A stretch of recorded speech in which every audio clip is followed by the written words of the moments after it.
You know this Auburn versus Solis Marcel? Yes. Uh-huh. Could you get me all of those that have been arrested for the allegation of violating the restraint provisions of a protection order? Yes. Yes. Yes. And then the idea that the individual that had it issued against them Yeah. wouldn't have said, I mean, probably the first thing. Yes. I've had a protection order issued against you, and I don't want you to touch me or come anywhere near me. Yes. Now, the Christopher Calgill, Yes. charged with violating a protection order. Mm-hmm. In order to convict this crime, state must prove. Yeah.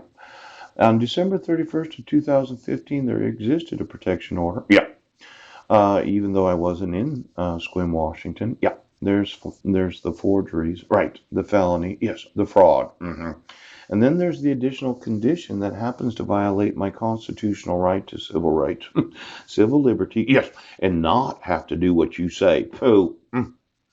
Now, the court didn't feel it necessary to make sure to protect my civil liberties and civil rights when you wrote in mental health evaluation and treatment if recommended. Pout. Mm-hmm.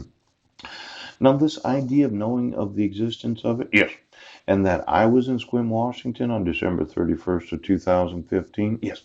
I was on the bus that morning. Yes, he was. I was in this library. Yeah. And I was sending an email at 12:47 proving I was not in Sequim, Washington. Poop. Now, this idea, Yes.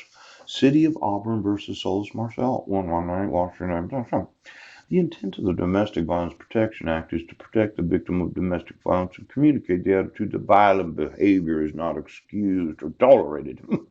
To mandate personal service as a further requirement of the offensive violation of a protection order. Yeah.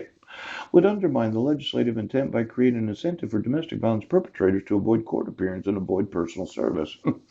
You know, it's really stupid. What did Mm-hmm. the Heidi Lee Budnick say to the perpetrator of the crime of domestic violence on December 31st of 2015? Did she say I had a protection order issued?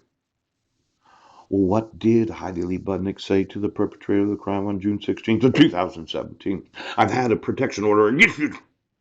How is it possible that any individual not understanding just